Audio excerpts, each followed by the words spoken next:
Spiritual Tips for Meditators. Part 2. By Propisan Vizalo. Means and Ends of Meditation. Since I would like you to take this opportunity to listen and learn from Luangpor Teean, I will not take much time. I will just speak a little bit to comply with his request. Later, you can request him to share more or answer your questions.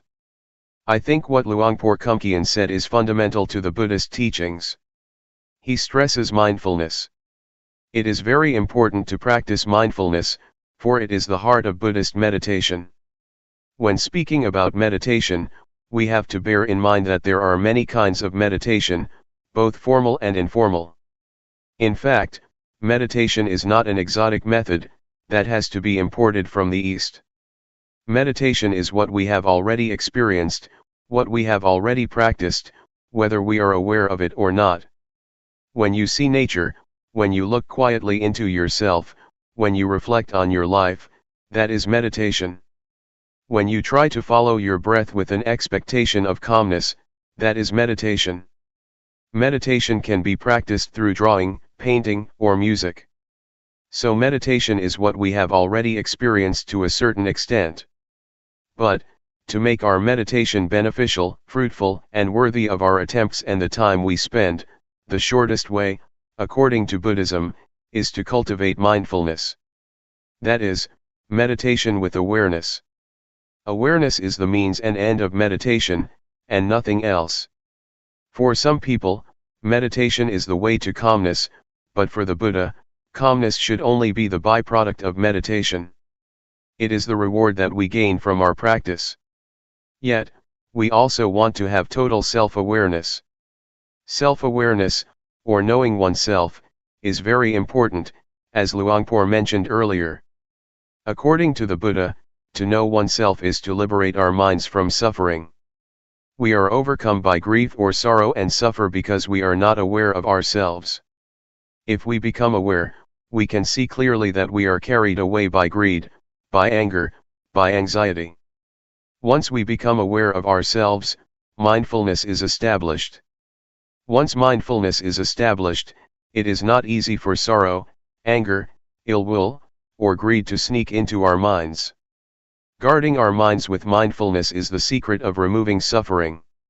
Normally, we are not aware of this truth, but if you reflect on yourself, you will realize that the best way to clear your mind from suffering is to make your mind neutral, to maintain your mind in the middle. If we let our minds be subject to feelings of being pleased or displeased, like or dislike, rejection or attachment, our minds will never experience calmness or clarity. With mindfulness, calmness and clarity are possible. So with the formal practice of the Buddha, we can learn how to cultivate mindfulness, enabling us to be free from being all sorts of fire. The Buddha speaks about fire. There are three kinds of fire that burn us at every moment, every day, every hour, every minute: the fire of greed, the fire of hatred, and the fire of ignorance. The fire of greed or the fire of desire, be it sensual desire or desire for becoming, always burns our mind and that make us feel as thought we are lacking. It is quite strange that the sense of lacking is prevalent in Western societies. Despite the material richness, despite the abundance, people are overwhelmed by the sense of lack. They may have a lot of things in their houses, they may have a lot of money in their bank accounts, they may have success in their careers, but people still feel that they lack something. That is why they try to gain more and more, consciously or unconsciously. Mindfulness is very effective at stimulating the knowing element in our minds, the conscious element in our minds. It not only helps us to be awake but also brings calmness, which leads to clarity. And once our minds become clear, insight into the nature of mind is possible. That is why mindfulness is very important. June 8, 1997. The Art of Meditation. You may have noticed the relationship between body and mind during your practice. They affect each other and we should make the best of them for our practice. You may have observed that when you are upset or mentally tense, your breath may become shallow or you may have chest or leg pain. If you understand this relationship, you can learn how to relax your mind by controlling certain parts of your body. For example, breathing deeply can help you relax. If you want to gain or to attain a desirable of mind, you cannot force the mind directly, but you can condition it by making your body more conducive to the state of mind. The mind is uncontrollable, but it can be conditioned indirectly, by either the body or external surroundings. For example, if you are in this room, you may feel drowsy, but if you go outside, you are refreshed because of the open air, the open space. The drowsiness disappears. That is the relationship between external surroundings and the mind. Use this knowledge of the relationship to the benefit of your mind. If you sit upright during sitting meditation, for example, it is easier for the mind to collect, to concentrate, and to be calm, but if you lean against a wall, you may be sleeping. If you feel very tense, lying down will be helpful, but if you feel normal, lying down will make you sleepy. This is the relationship between body and mind. Please learn how to take advantage of this relationship to improve your practice. During walking meditation, for example, if you feel distracted or your mind becomes busy and wanders without end, walking more slowly can slow your mind. Your mind will be less distracted. The speed of your walk can affect your mind. If you feel tense because of your inward attitude, your mind turns to look inward, stopping the thinking process. In this case, walking faster can help to release the tension. The position of your head also affects your mind. As I told you a few days ago, if you lower your head too much, tension tends to arise because your mind is turning inward. But, if you walk and have an indefinite gaze outward, your mind wanders easily and can be easily distracted. So, positioning your head appropriately will moderate your mind. You have to find the speed that is appropriate for you, not too fast, not too slow. This is an art. Meditation becomes an art because you have to find the balance on your own.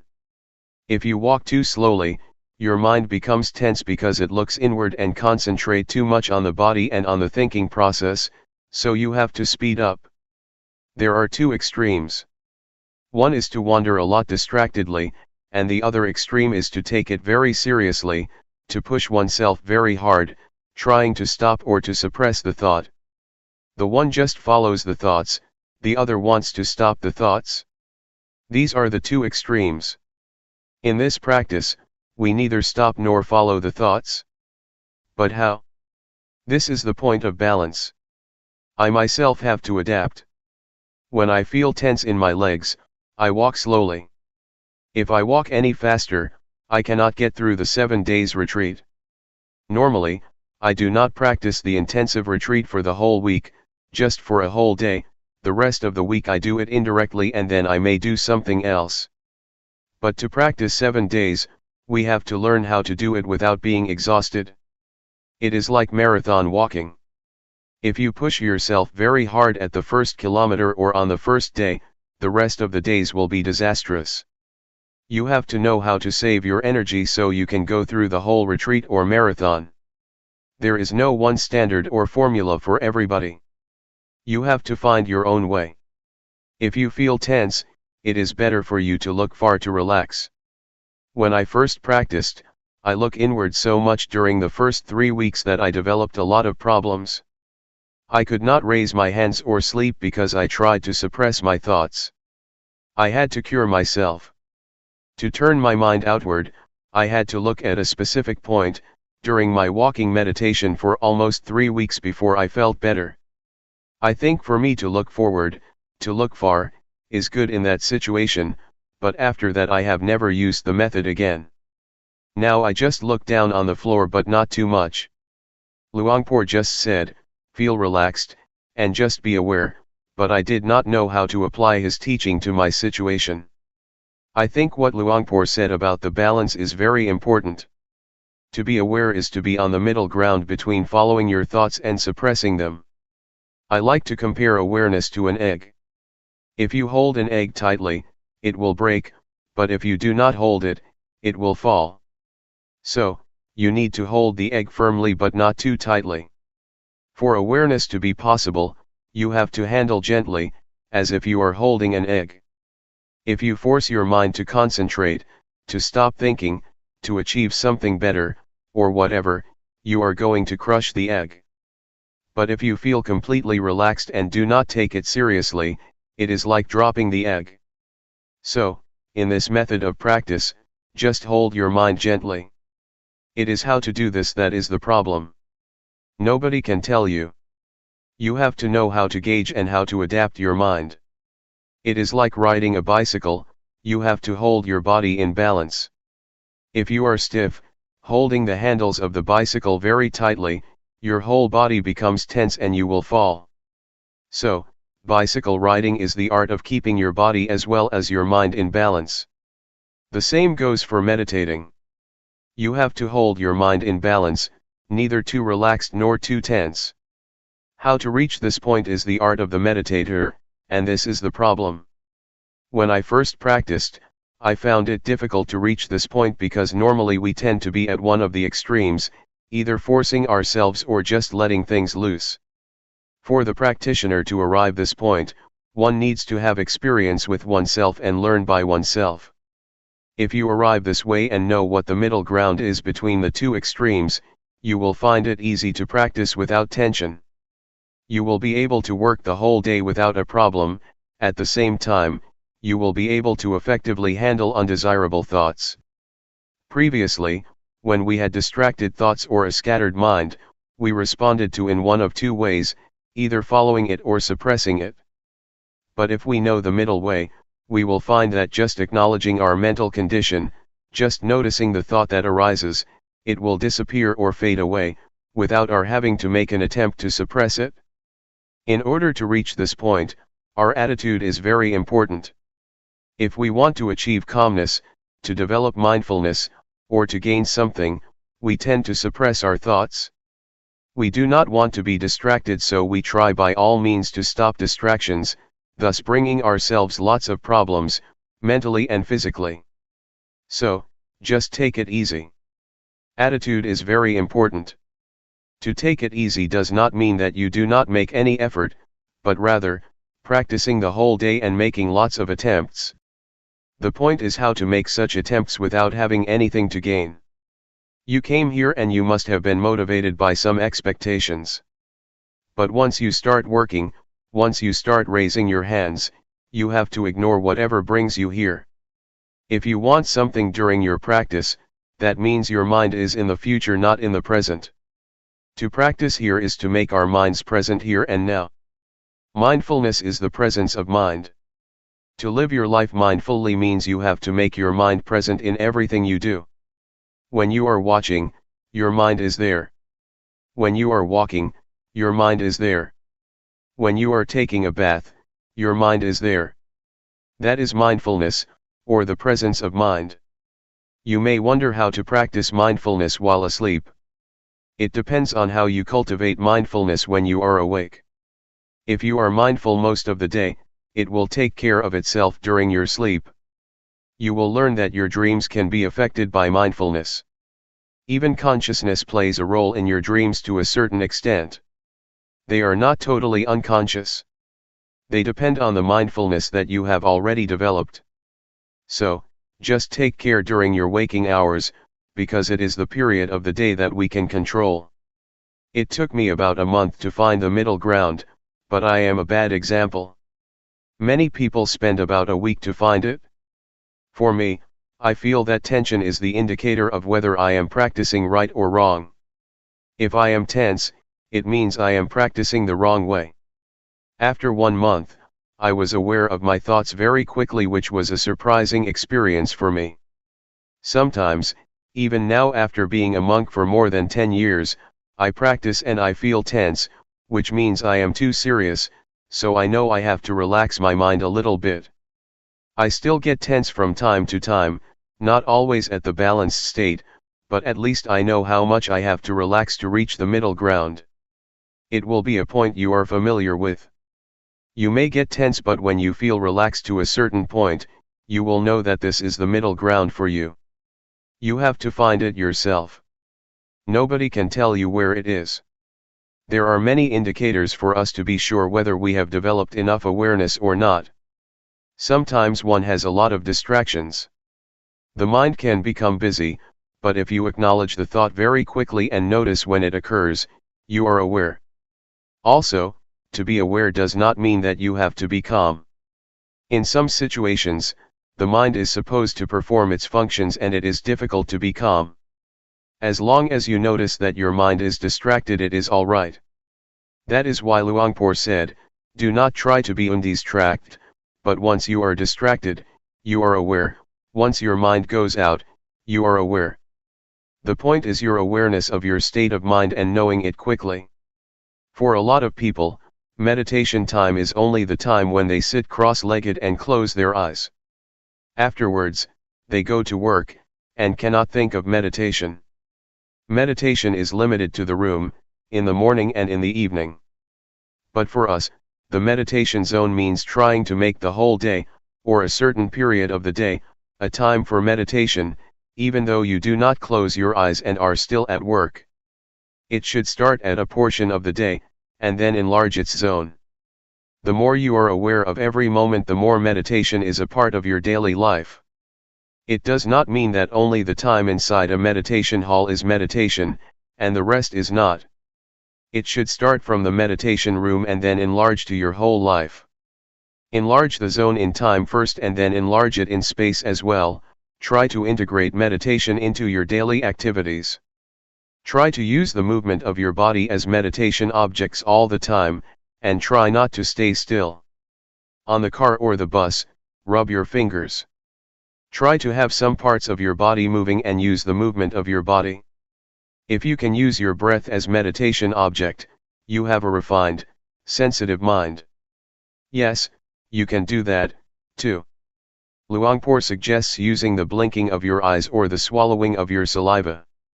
Breathing is useful because you do it all the time, especially at night when lying in bed.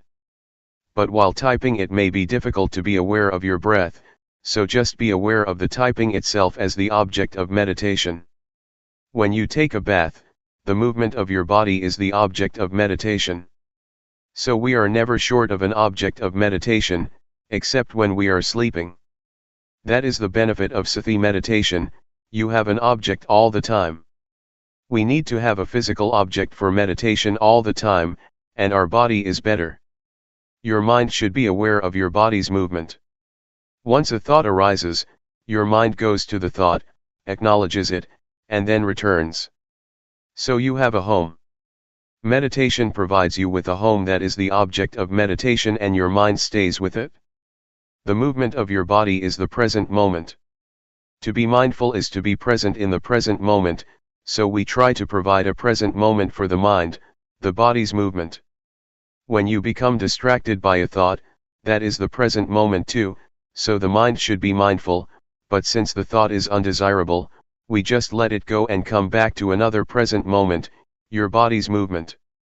It is okay to shift awareness from one type of your body's movement to another frequently if you are skillful. If you are an adept practitioner, it is not difficult to shift.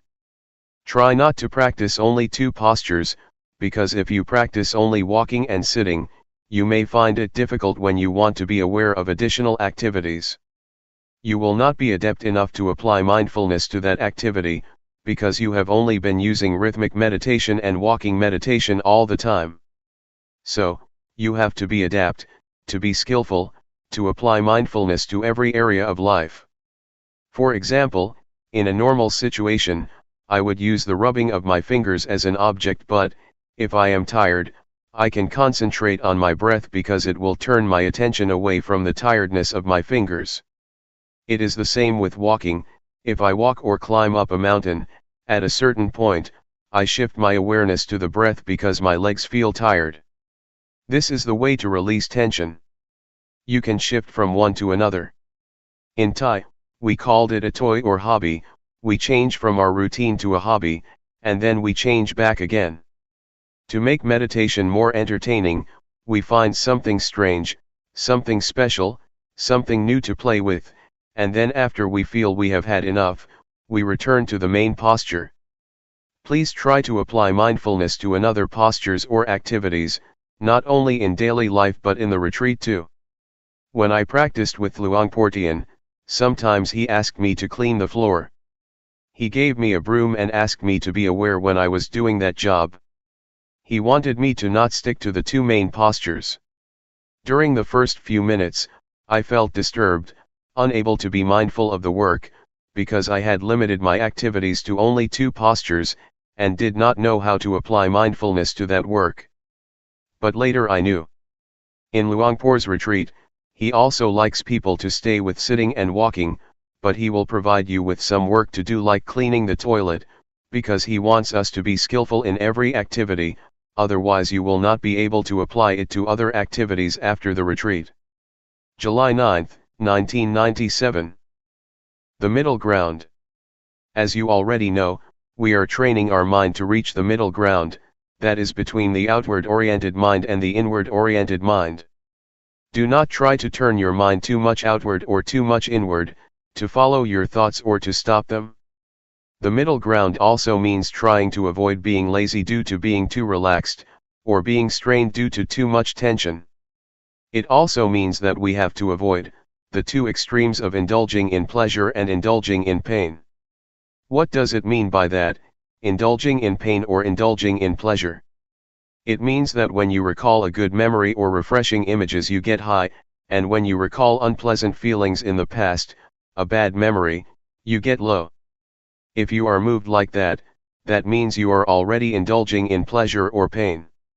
If you are stuck in the pleasant feeling, that means you are indulging in pleasure, which is one extreme. If you get low or become angry, because of your thoughts about somebody that you have bad experiences with, you become dragged down by such thoughts or memories, or if you feel upset because of dissatisfaction with your practice, means that you are indulging in pain. So, to avoid these two extremes means try to keep your mind normal, stable, and unmoved by pleasant or unpleasant feelings, good or bad thoughts, good or bad mental experiences. So, you see that the term middle ground means balanced. It has a broad meaning. It means that you do not follow the thought or suppress the thought, turn your mind too much outward or too much inward, be lazy or push yourself too hard, or indulge in pleasure or in pain. It is the art of meditation to keep our minds in balance, to reach the middle ground. You may feel it is very difficult to attain this state of mind, even though you have come closer to it. Sometimes, you have already attained that balance, but you may be dissatisfied with it. You do not realize that you have already arrived at the middle ground, so you push yourself harder and go beyond that point, moving towards another extreme. Sometimes, your mind is too much inward so you try to relax, but you relax so much that you pass the state of balance, wasting a lot of time. Sometimes, you do not think this is the point that you need to attain. You think, oh, this is not the state of awareness because so many thoughts are still coming up, so I have to push myself harder. You are not satisfied with that state of mind simply because you have some expectation, so you keep passing the state of balanced mind without realizing that you have already experienced it. I think expectations are sometimes illusory. They are dangerous because they can deceive us, so we have to be very careful. We have some expectation about awareness, so we have already adjusted our mind to the expected state of awareness. Since we do not feel the calmness that we expected, and we feel thoughts still arising, we keep ignoring this state of balanced mind. I am sure that you have already experienced the state of awareness, the state of balanced mind, even though you may not realize it. So try again that you may find it and have confidence in it. Another point that I would like to mention is that, aside from keeping our mind in balance between the two extremes, we also need another art, the art of reconciling two opposing values. We face conflicts in our daily lives between freedom and discipline, between diligence and concentration. If you are too diligent, your mind becomes distracted, but if you concentrate too much, you tend to be lazy. The point is how to reconcile these two opposing values. Right and duty are another pair of values that we have to reconcile. Individualism and communalism are also two opposing values that we have to reconcile, or our lives will suffer. We also face the same dilemma in meditation practice. It may be even more difficult than what I have already mentioned. One is to take it easy but to try hard. Luangpor always stresses this: relax. Take it easy, but try hard. Take it easy but keep trying all day. It is quite contradictory, but you have to reconcile these two or you cannot make progress. Luangpor Teean always said, take it easy, but seriously. Luangpor Teean, unlike Luangpor Teean, would give you only a 5-minute talk. At his interview, which lasted less than 5 minutes, he kept saying we should take it easy but seriously, or take it easy but do it all day. I was quite confused then, but now I understand what he meant. I think this is the kind of training that is very useful for our daily lives, because it is the art of working happily and more effectively. To be happy and to be effective is a pair of values that may seem to oppose each other, but that can be reconciled. During the practice, you have to learn not to expect anything, to just work. If there is too much distraction, that is okay. If you suffer, that is okay. If you are frustrated, that is okay. You have to learn this attitude, because if you want to gain something, to attain calmness, to be aware of your thoughts as quickly as possible, you will be inclined to keep turning your mind inward, trying to suppress your thoughts. You will keep watching your thoughts all the time and end up ignoring the awareness of your body. Luangpor always emphasizes that we should grasp our awareness of the body, and ignore our thoughts first. But normally, in my experience, I seldom remembered this instruction. I tried to stop my thoughts, to suppress them, because I wanted to win. I did not have much time, so I wanted to attain the result as soon as possible, and I got stuck. After 3 weeks, I could not practice anymore.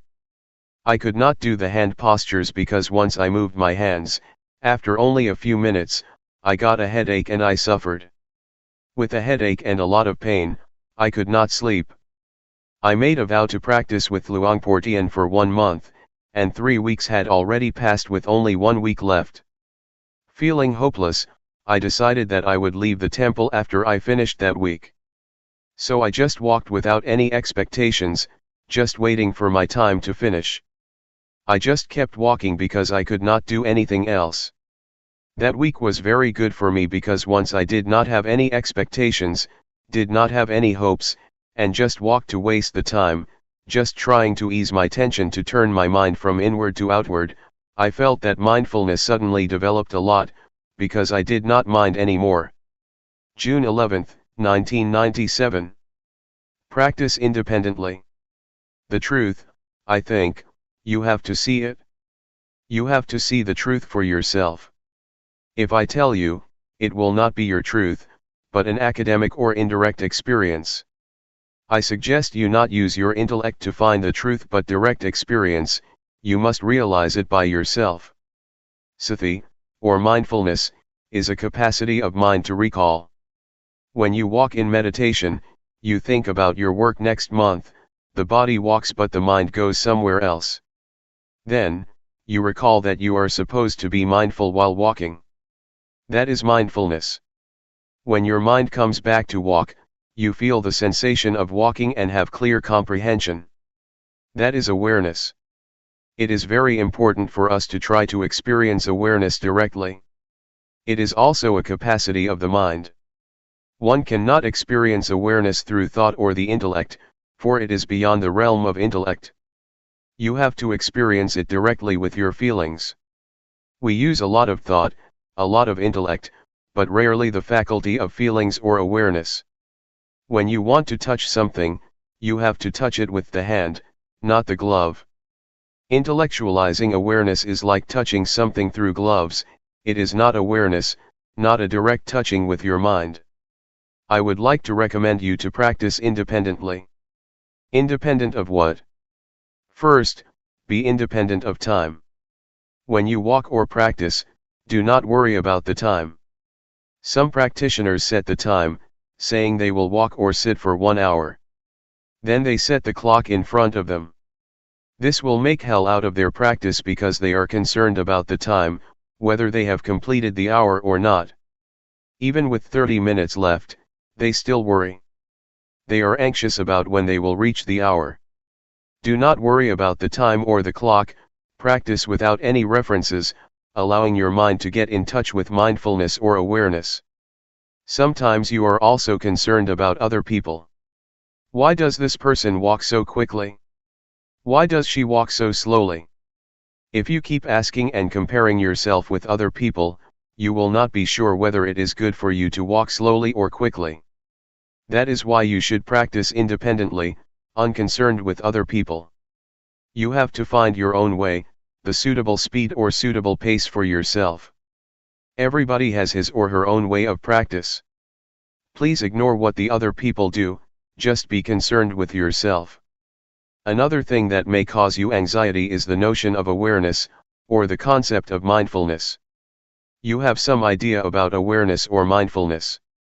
When your experience does not fit with that notion or idea, you feel unhappy, you feel uncertain, you feel unsure about the practice. Please forget whatever notions you may have about mindfulness or awareness, even words by the master, or the teachers. The master said that awareness is like this, and mindfulness is like that. You become attached to these words. When your experience does not fit with these words or ideas, you feel unhappy. When I first practiced, I was confused. Somebody said you have to be aware like this, but the other master said you have to be aware like that. I was bewildered. Which one is the real awareness? It is difficult to explain what awareness is like. You cannot convey awareness by words, but have to know it from your experiences. This is true even of color. When you see this robe, you know exactly what color it is, but to express it out loud people use different words. Somebody says this is yellow, but others claim it is orange. Different people use different expressions even for the same thing. Please ignore these references. The fourth thing to be independent of is the previous results that you may have obtained. Yesterday, you experienced calmness, you achieved wonderful practice, and then you want your practice right now to be the same. That is another kind of reference that you should avoid. If you have such references or if you are concerned with past results, you may be unhappy. They will never fit with one another. Ignore the results of the past and start again at the present moment. Practice independently, independent of previous results. It is already the past, let us ignore it. However good your experience was, be it calmness or tranquility, do not try to repeat it again or you will be disappointed. Why? Because you have some expectation, and expectation makes your mind out of balance. To practice like this, balance is crucial. You have to keep your mind in balance. Desire or expectation tends to push your mind out of balance. Therefore, forget whatever happened to you, even your expectations. Be careful with expectation. When you expect something, you have preconceived notions about it. If experience does not conform with that idea, you reject the experience. There is a story that is very instructive. An individual on a sinking boat prayed to God for help. Being very devout and sincere, he sincerely believed that God would help those who have faith in him. During his prayer, a lifeboat came by and asked him to join. He said, "No, I believe God will help me, because he never ignores those who have faith in him." So, the lifeboat left him behind. 1 hour later, the sea level was already at his chest. A fisher's boat came. He said, "No. God will help me."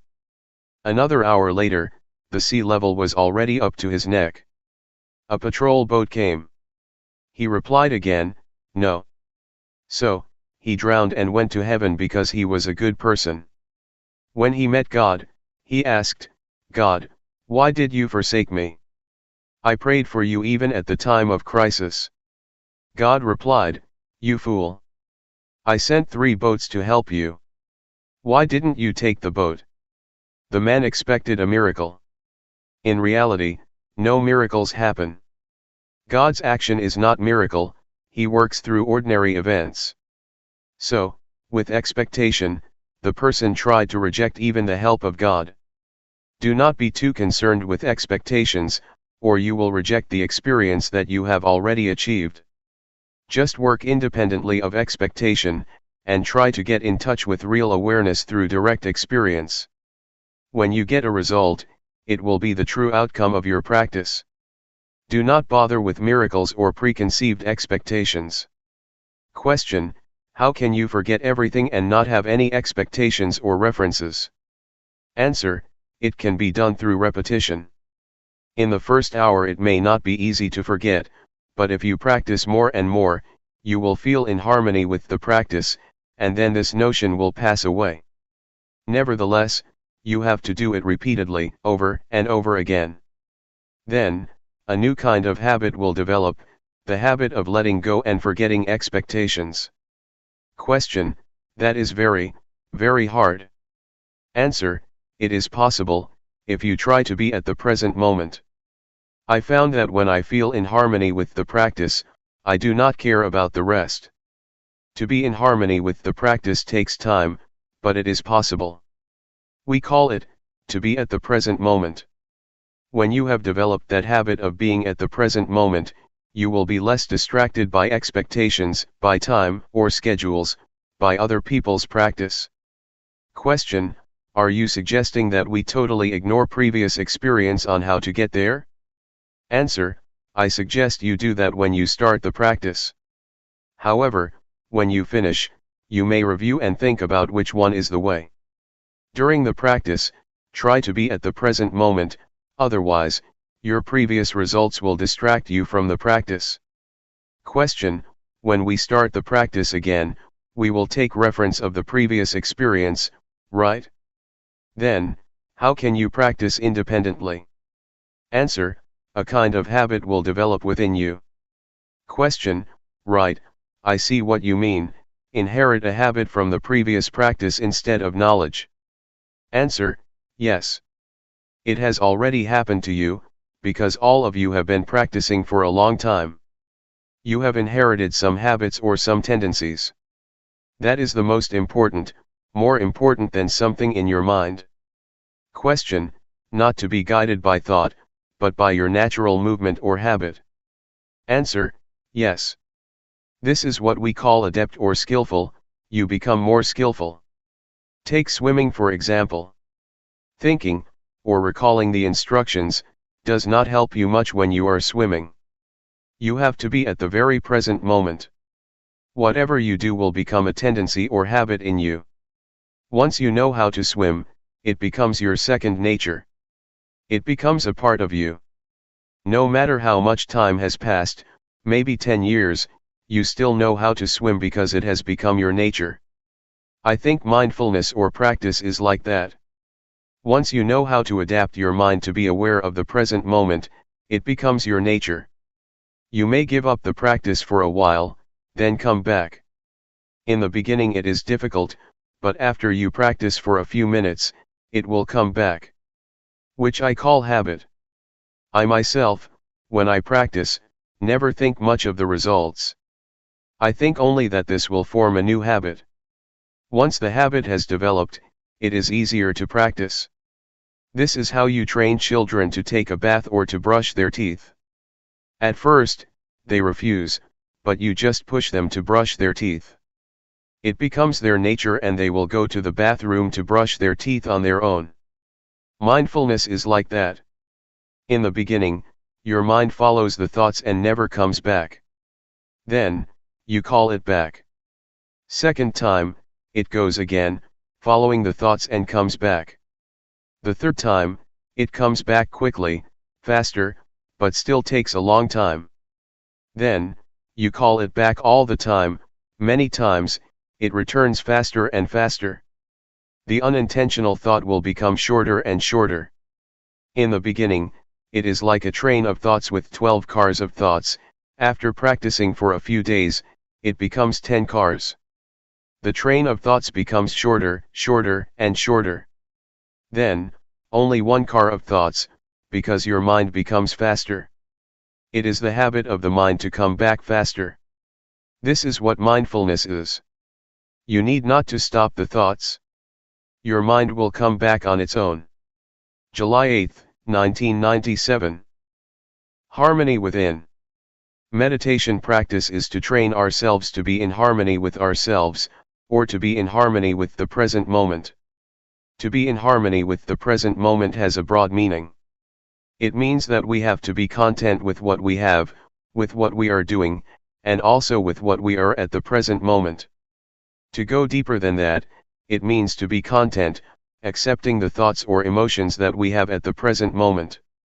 To accept does not mean that you are lost, or follow the thoughts. That is not acceptance. Accepting means keeping our mind normal, not reaching to the thoughts whatever they may be. This is the only way to free our mind from all kinds of thoughts or emotions. Whether they are positive or negative thoughts, pleasant or unpleasant emotions, agreeable or disagreeable feelings, just observe them and learn to come to terms with them. People, in general, are likely to react to the thoughts or emotions that they have. To be precise, they are not reacting, but attached, or clinging, to the emotions or thoughts that arise, even unpleasant feelings. It may sound strange, but we do cling to unpleasant feelings or emotions. You may have noticed that when we experience anger, we never try to let it go. We keep recalling the incident that causes us anger, and keep reminding ourselves about the behavior of that person that upset us. We cling to that negative emotion or experience and never try to let go of it. We may want to, but we never try. We just cling to it, grasping the anger, the anxiety, or whatever. Thus we cannot sleep at night, because we keep thinking about this and that despite the fact that they are unpleasant feelings, emotions, events, or experiences. That is why I say we cling to it. We do not accept it the way it is, but cling to it. That is what the Buddha called indulging in pain or indulging in suffering. In the first sermon of the Buddha, he mentioned two extremes, indulging in pain and indulging in pleasure. Buddha advised us to avoid these two extremes. To indulge in pain does not mean that we torture ourselves as the Buddha did, when he tried to attain enlightenment through ascetic behavior. He refused food and slept on nails. That is indulging in pain, but all of us never do that. Still, we indulge in another kind of pain, mental pain. When anger arises, we are lost in anger. When anxiety arises, we are caught up in anxiety. We grasp it, grasping anger, clinging to anxiety. This is indulging in pain. We have already fallen into the extremes that the Buddha suggests we avoid. The same applies to indulging in pleasure. Normally, people think that to indulge in pleasure means indulging in sensual pleasure, like a playboy, to have new spouses, to enjoy themselves in the casinos, theaters, nightclubs, etc. Yet, you have already experienced indulging in pleasure mentally. When pleasant feelings arise in your mind, you cling to them and enjoy them, do you not? We are always caught up in the agreeable emotions and feel content with them. This is indulging in pleasure, another extreme that the Buddha instructed us to avoid. You may have realized that you have already indulged in those extremes during your practice. That is not the middle way that the Buddha suggests we traverse.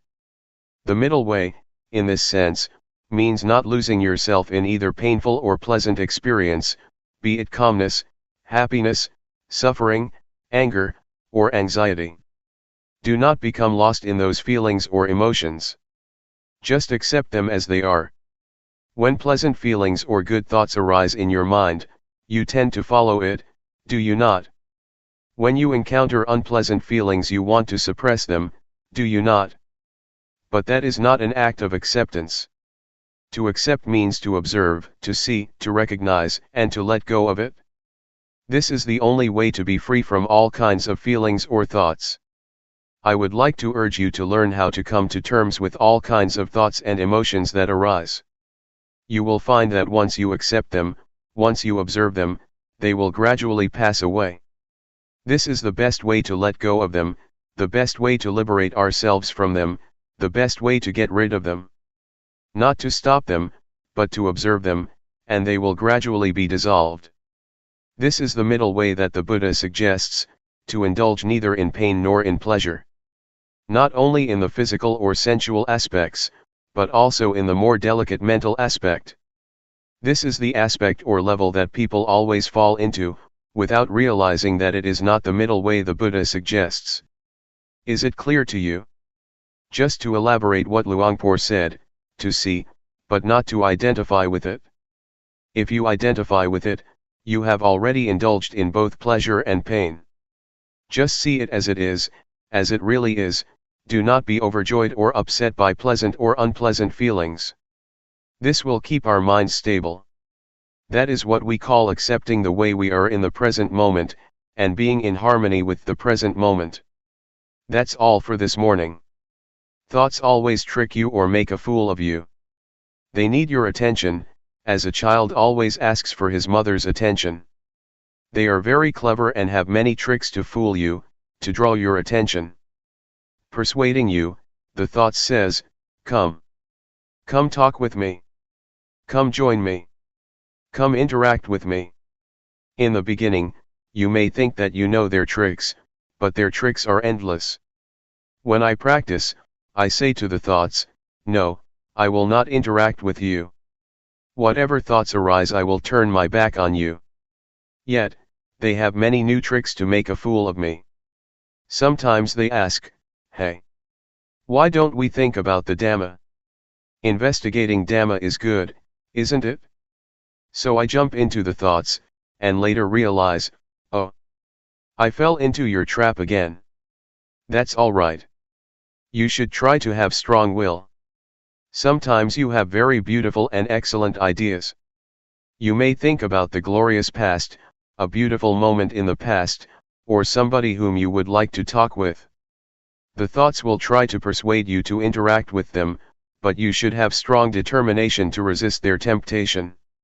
In the beginning, it may be difficult. With the support from mindfulness, with the strength of mindfulness, you will feel it increasingly easier to ignore the call or temptation of the thoughts. Later, you will find that it becomes your natural response because, after a period of practice, the temptations of the thoughts become less enticing and less powerful. Why do they become less powerful? Because the thoughts become shorter and shorter. In the beginning the thoughts are long, like a train of thoughts. Gradually, the thoughts become shorter, shorter and shorter. The shorter a thought is, the less powerful it is. That is why you will find it increasingly easier to turn your back on them, and accept them the way they are. Once a thought arises, do not bother with it. Just see it and say to yourself, that's the way it is. Whatever the thoughts or feelings arise, be they good or bad, wholesome or unwholesome, just see them without being disturbed or annoyed by them. Yet, in the beginning, you may feel upset with yourself, because you never realized that bad thoughts or evil ideas could arise in you. Some desire will come up, and you will have never realized that you could have such bad ideas, such evil thoughts. But, it will arise. If you are mindful enough, you will accept it. That's the way it is. Gradually the equanimity arises. So I suggest you maintain the attitude of acceptance. Whatever ideas, whatever thoughts, whatever emotions occur in your mind, just try to keep them normal and have no preferences, like or dislike, appreciation or aversion. Try to avoid these two extremes, and just accept them the way they are. This is the second mantra I would like to present to you, that's the way it is. The bad thoughts that arise, the evil ideas that arise, are beyond your control. So, just accept them as natural, as normal. That's the way it is. Thus develop the indiscriminative mind. The ordinary mind tends to be judgmental.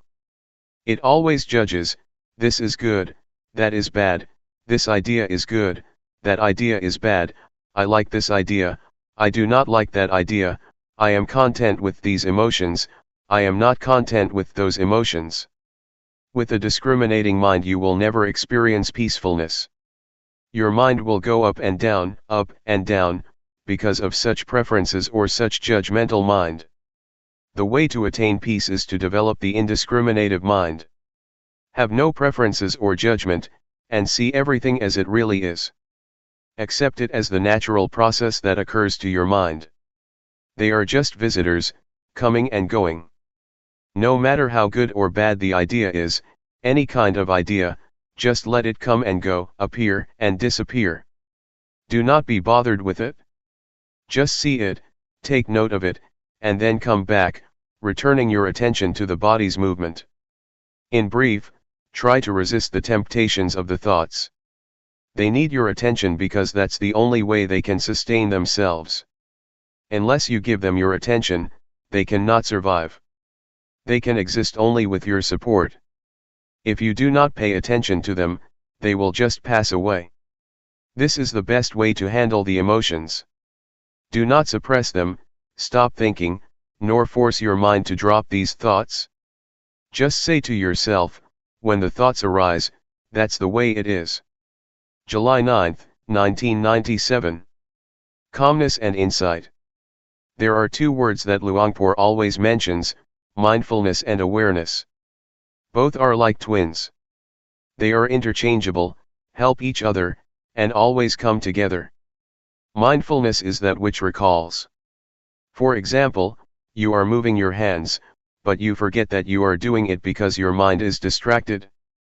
Then, you remember that you should be attentive to your hand movement. That capacity to recall is mindfulness. Mindfulness recalls and brings your mind back to the action of your hands. When your mind is attentive to your hands, or to any activity, you become aware of your body, aware of yourself. This is awareness. Once you are aware of any activity, you know what should be done as far as that activity is concerned. This is clear comprehension, another function of awareness. When you are aware of an object and attentive to it, your mind becomes increasingly collected and composed, thus enhancing concentration. Awareness also gives rise to and strengthens mindfulness. Sometimes, while you are supposed to be aware of your body's movement, your mind becomes distracted. Awareness of your body's movement sometimes helps your mind to recall that you must be mindful of your body, and that's why it can help to bring your mind back. It awakens mindfulness, bringing back the mind. For example, when you are listening to someone's speech, you rub your fingers. You may be distracted by the environment, by your worries or your concerns about something else. Suddenly, you feel the sensation of your fingers, and the sensation helps you to remember that you should be listening to the talk. So, mindfulness becomes function and brings your mind back to the talk, to be attentive to it. This is how awareness helps mindfulness to function, or take place. Mindfulness, awareness, and concentration are closely related. Mindfulness gives rise to awareness, awareness gives rise to concentration, and vice versa. They help each other, enhancing each other. Don't be confused when Luangpor sometimes mentions mindfulness, and a few moments later he mentions awareness, or mindfulness and awareness. They are the same. Technically they are not the same, but in practice they work very closely together. Briefly speaking, mindfulness brings the mind back to the activity or meditation object. Once your mind is with the object, you have awareness, you know and you see clearly. With the functions of mindfulness and awareness as I mentioned, two things will occur. The first is calmness. It arises because you are not distracted by thoughts or by external stimulation. Your mind does not wander around because your mind is attentive to, or tied to, the meditation object. Thoughts may arise in your mind, but they are short and do not disturb you much.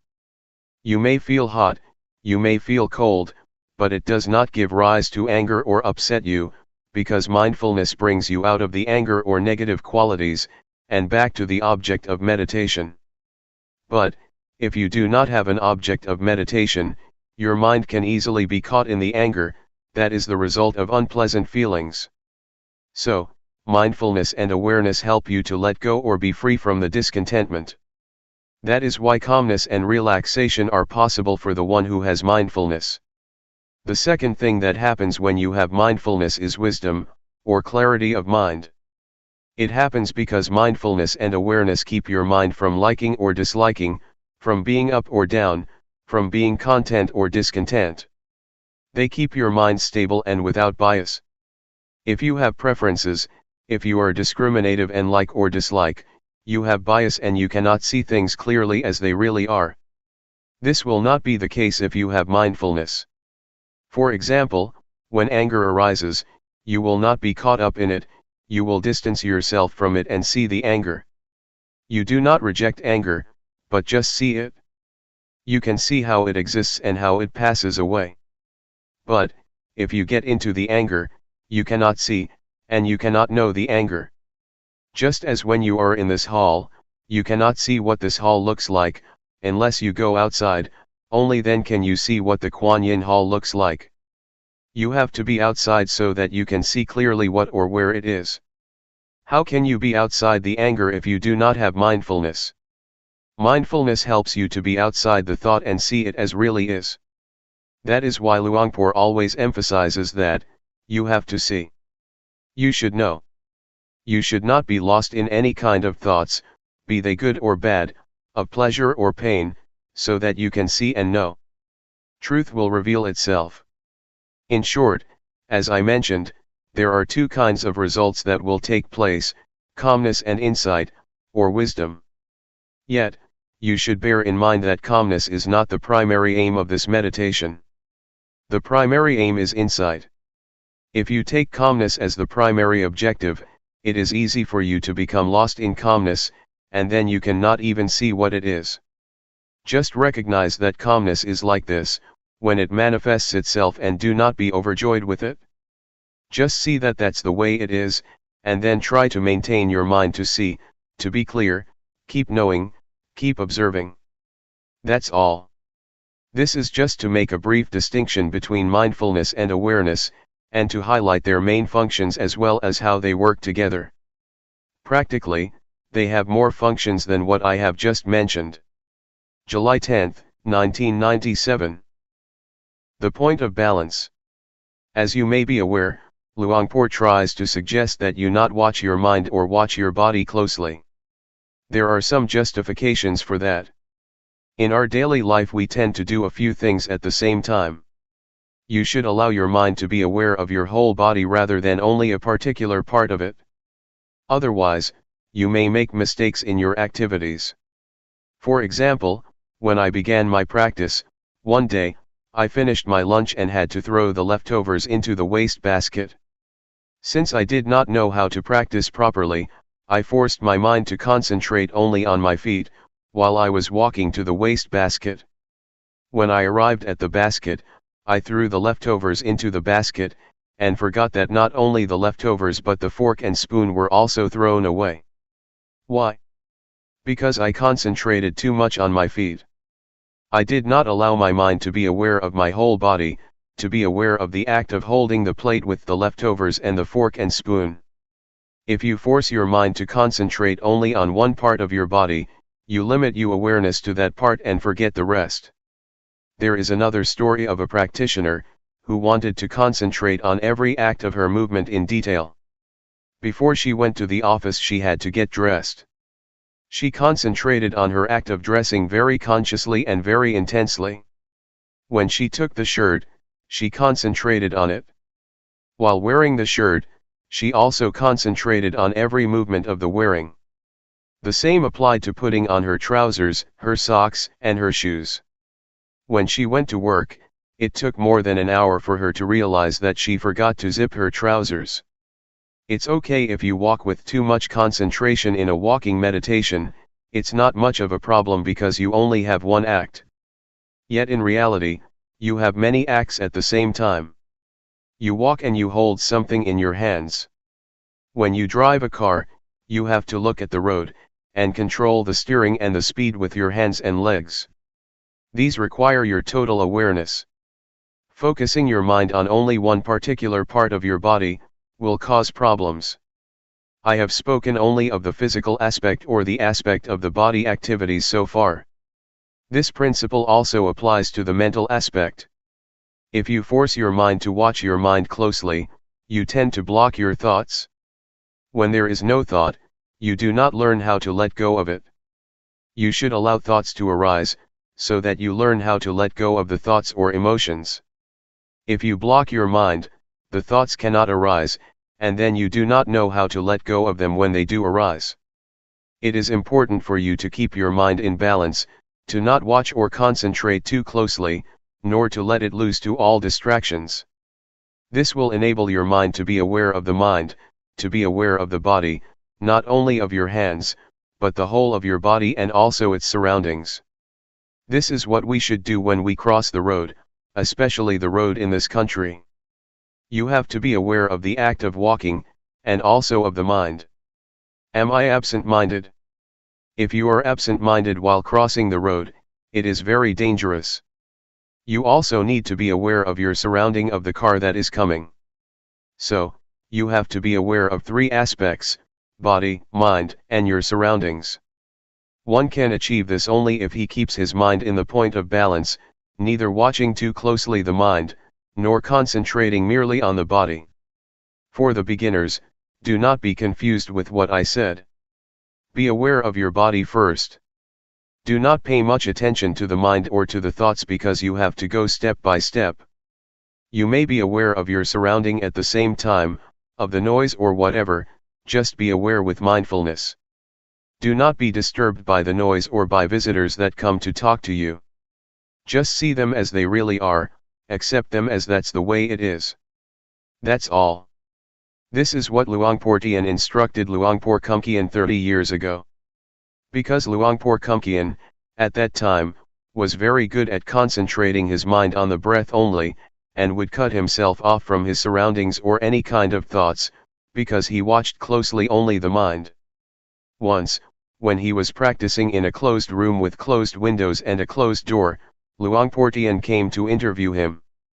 Luangpor Teean did not go into the room but, standing outside the hut, asked, "What are you doing?" Luangpor Teean said, "I am practicing meditation." So Luangpor Teean asked, "Can you see me?" Luangpor Teean replied, "No, I cannot see you." Luangpor Teean then asked, "What does it take for you to see me?" Luangpor Teean replied, "I have to open the door first." So Luangpor Teean asked him to open the door. At once, he opened the door. Standing at the threshold, Luangpor Teean asked, "Now, do you see me?" Luangpor Teean replied, "Yes, now I see you." "Can you see inside the room?" Luangpor Teean replied, "Yes, I can see inside." "So, now you see both outside and inside, do you not?" Luangpor Teean said, "Yes, I can see both." Luangpor Teean said, "You should practice like this, do not focus your mind only on the inside. In other words, do not turn inward, but be aware of both the outward and the inward, that is the point of balance." So, Luangpor Teean suggested Luangpor Teean not block his mind or turn his mind inwardly, but allow his mind to be aware of the outside and of the whole of himself. This is how this practice is different from many other methods. Many methods try to block your mind. You can achieve concentration very easily with those methods. Yet, once you get out of the practice, your mind can easily be disturbed by thoughts, because you have not trained yourself in how to deal with them. Since the thoughts have been blocked, you have had no chance to be aware of them and thus learn to let go of them. This is how it is different. I just explained the reason behind Luangpor's suggestions. Why not watch closely so that you can develop total awareness during your practice, and apply total awareness during your daily life. July 10, 1997. Reconciliation. There are two fundamentals of practice. The first is to practice with relaxation. The second is to take it seriously.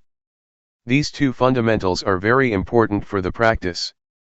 The point is how you can reconcile them. When I first practiced, I felt it very difficult.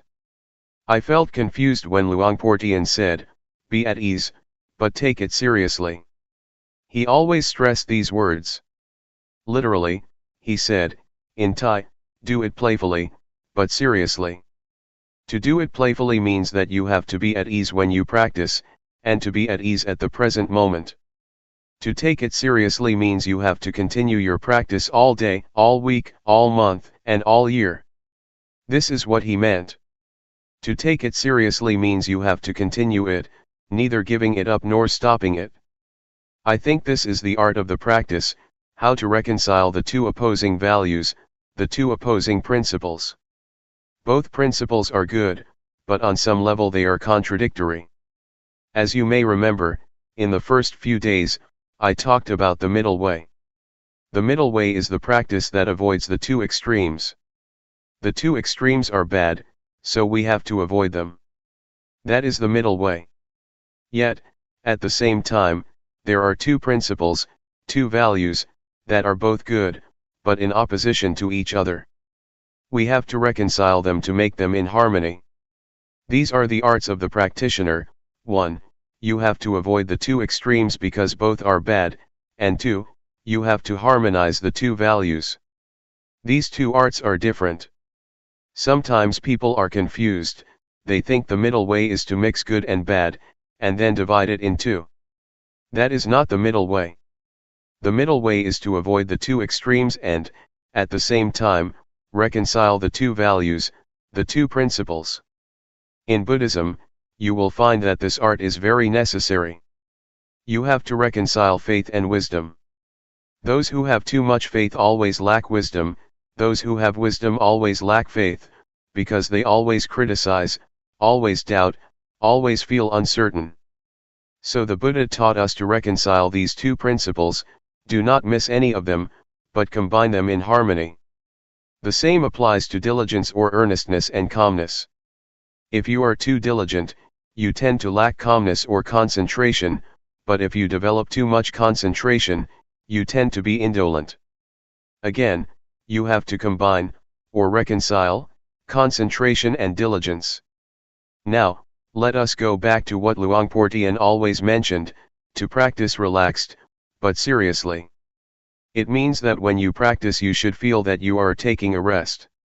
When you walk, it is not much different from a morning walk or evening walk, in the sense that you do not expect much from such a walk. When you have a morning walk you do not expect much from the walk, do you? That is the attitude that we should apply to the practice. When you take something lightly, you do not worry about it, which enables you to feel joy and be relaxed in doing that work. Since you are not worried with the outcome, your mind can easily get into the balance, since you are not worried about the outcome, and also have joy in doing the work, you can do it continually. You are not frightened with the work or become turned off by it. When children play, they can play all day and all night without being tired, because they feel joy and do not expect much from their play. Yet, if you ask them to do their homework, you turn them off because there are a lot of expectations from the teachers, from themselves and from their parents. There are standards against which the outcome has to be compared, and this always frightens, or turns off, people. That's why I asked you not to set any standards, any goals, or have any expectations. Do not set the goal that you will not be distracted in the next 10 minutes. You cannot do that, just be concerned with the present moment. If you are worried about the outcome, your mind is already in the future, the outcome is in the realm of the future. If you are concerned only with the cause, the practice, you are already in the present, the cause is what you have to make, and you can only make it in the present moment. If you can have this approach to the walking meditation, or to any kind of meditation, you will find that this approach or attitude is very helpful to your daily life. In daily life, we always have problems with our work, we are very tense and frustrated because we worry so much about the future, the outcome, or the reaction or response of people. Sometimes we are worried because we want ourselves to reach a goal as soon as possible. When we drive a car, we may feel unhappy because we want our car to reach the destination as early as possible. If you have such thoughts, you cannot drive the car relaxed or with happiness, especially when you are late. You feel upset and frustrated.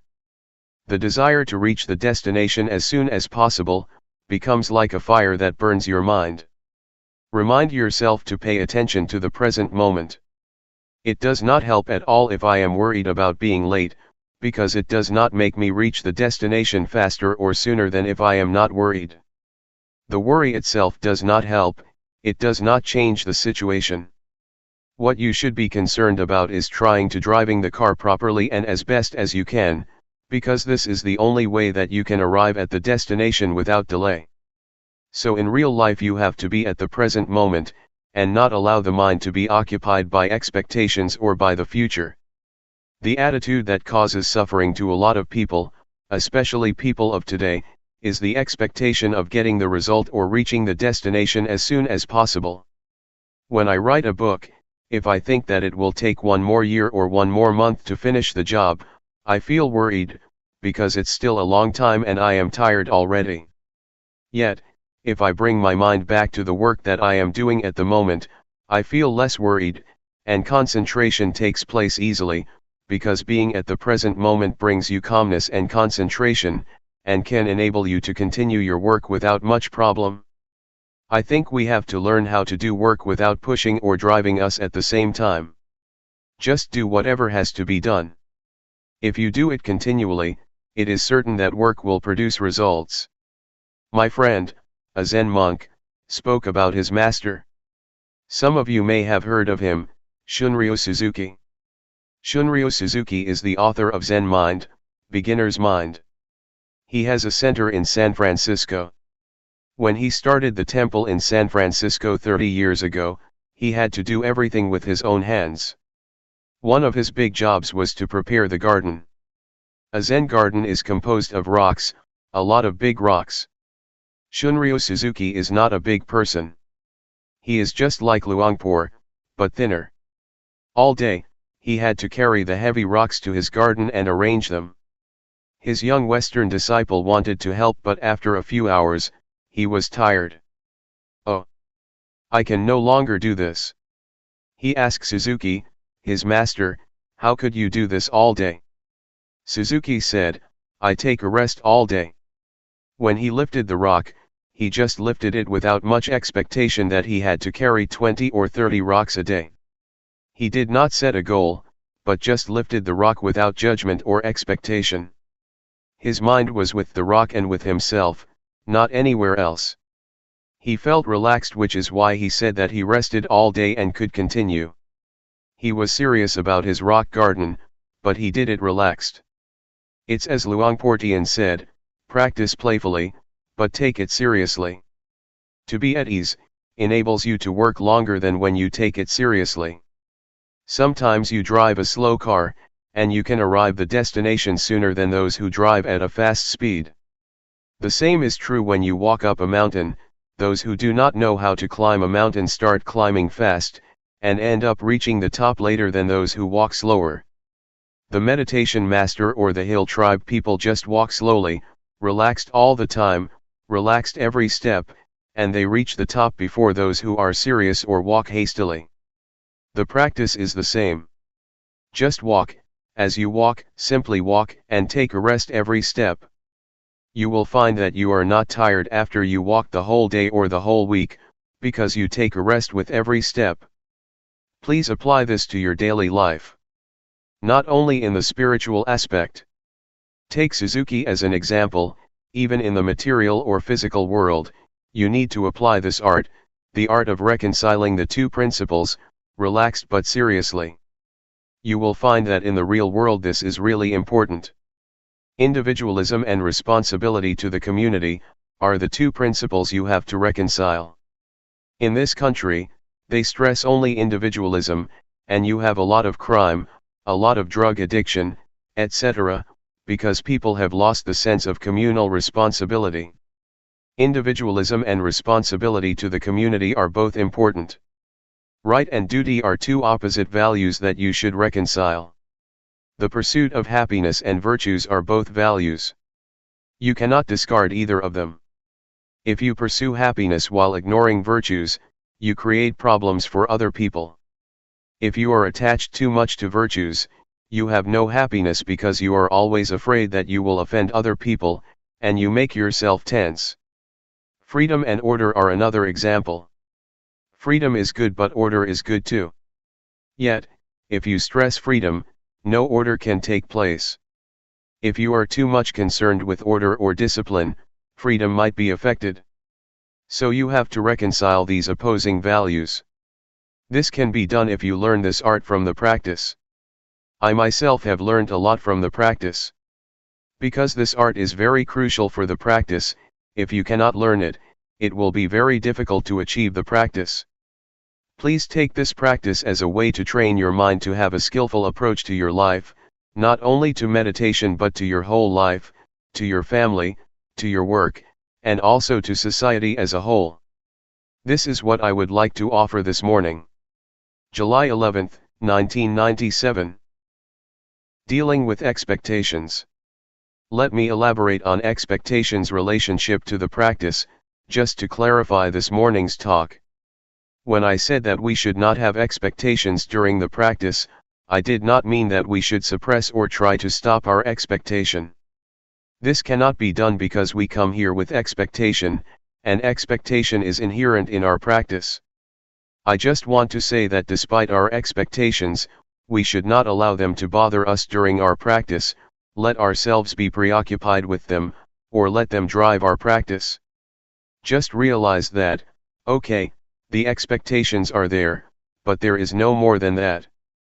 It should be noted that the progress of spiritual practice is most developed when expectations are at their lowest, or we have none at all. For example, after Buddha's death, Ananda tried hard to develop his practice to the level of Arahant, the last level of enlightenment. He had only one day left to finish his practice, before the first council was going to start. This was crucial because he was supposed to attend the council, but only the Arahant could attend. There were already 499 Arahants. The council was waiting for him, but he had to meet the requirement of being an Arahant. He had not yet achieved it, and there were only about 20 hours left. So he tried a lot that whole day, but he still could not achieve the final stage of enlightenment. Finally, at night, he was tired and decided to take a rest by a tree. The moment he leaned against tree trunk, at the moment when he felt that he wanted to relax, enlightenment took place. At that moment, his expectation was very low, either because he felt hopeless or because he just wanted to relax. I think the experiences of other enlightened beings are just the same. They get enlightenment or receive intuitive insight, when their minds are relaxed and in harmony with the present moment. Some of Luangpor Teean's disciples got insight while they were harvesting the crops, obviously with mindfulness. This law of enlightenment, or law of intuitive insight, also applies to the world of scientists and the world of daily life. You may have heard of the story about Eureka and Archimedes. He tried to find the law of density and he could not find it, until the moment he got himself into the bathtub. At that moment, he felt relaxed. After working all day, he just wanted to take a good bath. The moment he submerged himself in the bathtub, he realized the law of displacement, which is crucial for the calculation of the density of objects. If you want to know the density of this chair, you put it into water, calculate the volume of the water that overflows, or is displaced, the weight of the water and the weight of this chair, and then you know the density of the chair.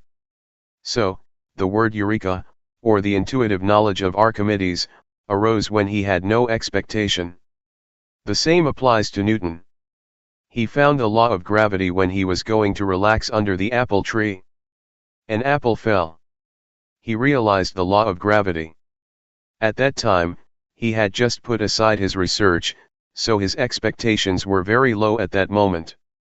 You see how intuitive knowledge works. It works when expectations are very low, and especially when you are very mindful in that present moment. So, the point is how you can practice without the drive of expectation, the drive of desire. This is a problem because we are usually driven by desire or expectation. In Buddhism there are two kinds of motivation. The first is desire, desire to get or desire to achieve. The second is zeal, you want to do, or you want to practice. There is a difference between the two. Desire is closely related to craving, and zeal is closely related to wisdom. With zeal, you realize that it is good, so you want to do it. Zeal is the desire to do, not the desire to get, not the desire to achieve but the desire to do. Buddhism does not say that you should not want. Yes, you should have wants. You should have the want to do, but not the desire to achieve or the desire to get. So, please learn to use zeal as the motivation for your practice. You see with your wisdom that meditation practice is good. It is not to satisfy your ego that you do it, but because it is good for yourself and for others. Then, you start practicing. Yet, for a lot of people, it is difficult to develop zeal, because desire always dominates their minds. That is okay. We have to accept the way it is. We have to accept that we have desires and expectations.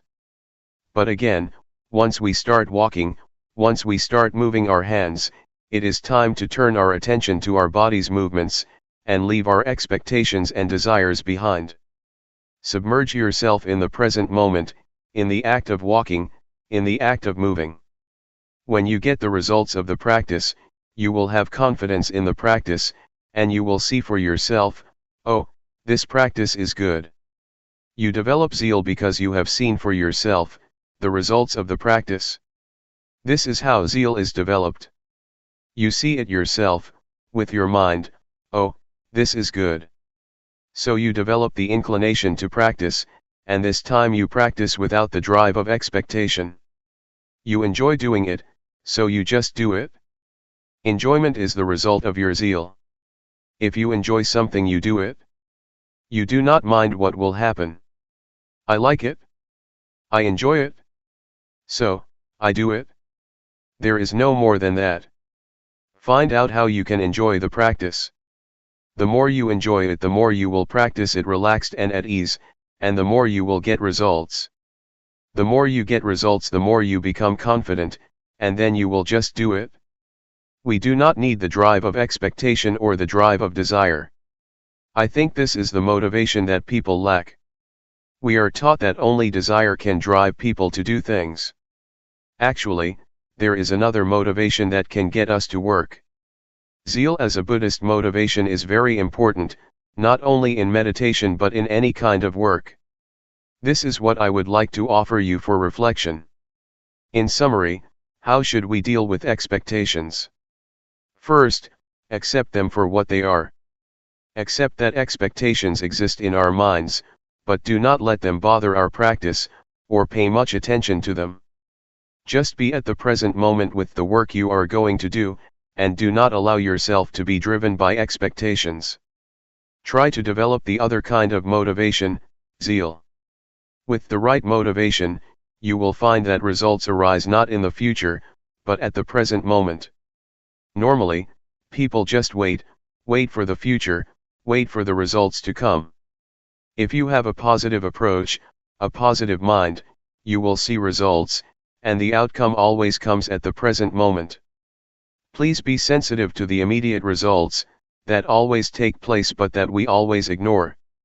As Luangpor always says, once you move your hands, you already get the outcome, the awareness. You need not wait for the future. It has already arisen, but you have to be aware of that. That's why we can be happy at the present moment, because we get results at the present moment. We do not need to wait for the future. It is too risky to wait for the future is uncertain. But, the immediate result is guaranteed by our practice. That's all for this afternoon. July 11, 1997. Unreliable thoughts. I am sure that you all have a lot of experience with thoughts and emotions. Some of you may be able to see the thoughts themselves. You may realize that these thoughts, emotions, and feelings are quite unstable, which is why they are uncontrollable and unreliable. But, despite their instability, thoughts and emotions have a lot of power to tempt us, because they need our attention to sustain themselves. Without our attention, thoughts and emotions just fade away. They need your attention, it is the only requirement for their survival. You know, it is as if thought has a life of its own, despite its instability. It is like a virus that tries to manipulate your cells, drawing support from you. If you are not aware of such nature of thoughts and emotions, you can be easily tempted by them, deceived by them. They try to lure you, saying, "Hey, I am you." My thoughts call me, saying, "I am Paisan, I am yours, so you should take care of me." Sometimes I am tempted to take them to be my belongings, because they are very smart thoughts, very intelligent thoughts. I would like to grasp them, but you have to be careful, not to rush and grab them. Do not believe them so quickly because they are unreliable, especially the unintentional ones. We cannot even believe the good thoughts, for they can play tricks on us too, if we are not mindful enough. There is a story about a person who enjoyed drinking, and tried to give it up but failed. Every time he passed the bar on his way home, he could not resist his desire, the temptation, to go inside and have a drink. He tried to resist many times but failed. One day, he was determined that he would not fail himself any more, so he prayed to the Buddha, to the Dhamma, to the Sangha, and to all the other deities, after he finished his job in the office. He felt quite strong after he had asked for help from everyone to increase his willpower. When he approached the bar, the temptation arose, but he tried to deny it. No, this time no. But on his first step in front of the bar, a thought arose, "Hey, why don't I have a last drink?" No, no, no. I can't, he said to himself. On the second step, "Hey, okay, not a full cup, only half a cup." No, he said, and he proceeded. The bar was not very big, but those few moments seemed to last a very long time. Then, another thought came up, "Okay, 1/4. Better not," said a voice in his mind. Suddenly, his friend in the bar called, "Hey, come come." Again, he refused. But then he thought, "Hey, it will break the friendship if I refuse his offer." But, he was still determined not to drink. Thoughts of every rationale you can imagine flashed through his mind. Nevertheless, he finally passed the store. "I've done it. I am the winner." He was suffused with a sense of victory. Suddenly, a thought came up, "Hey, let's celebrate the victory." He then turned back to the bar. Thoughts can trick us. They are very rational, and can turn even victory into disaster. We should not believe them but try to see them, so we do not fall into their trap. So, mindfulness is very important even in daily life. Every year many old women would come to see Ajahn Chah, a big master in northeastern Thailand, and ask his permission for them to stay at the temple, because they had quarreled with their husbands. Everybody would say, "I will stay here for life. I will not go back to my house anymore. I am fed up with him. No more. I am disenchanted with the household life. Please allow me to stay and practice with you." A few days later, the husbands would come, visit them, and ask them to go home. The women who had been determined to stay in the temple for life, would change their minds after a small chat and decide to go home. Even strong, powerful, and quite determined thoughts can disappear, or wear out, after a few days passed. You may have noticed that you have a lot of good thoughts or ideas during the practice. "I want to do this, I want to do that, after I go home I will do this, I will do that." But if you do not jump into that thought or idea, and just see it and ignore it, after a few hours or a few days, you will find that that thought becomes weak and is not as interesting anymore. When you have a beautiful or great idea, you need to remind yourself, "It is not sure." This is the third mantra I will give you. Do you remember the first two mantras? Never mind and, that's the way it is. Now, the third one, it is not sure, or is that so? If you reach some conclusion about someone, like, this guy is very bad, this guy is unfaithful to me, this guy is deceiving me, or this guy is very good, he is very generous, you should say the mantra to yourself, is that so, or that is not sure. If it is a real thought, a real judgment and the right conclusion, it will last. Otherwise, it will waver and weaken. So try to see thoughts as they really are, unstable, uncontrollable, and unreliable.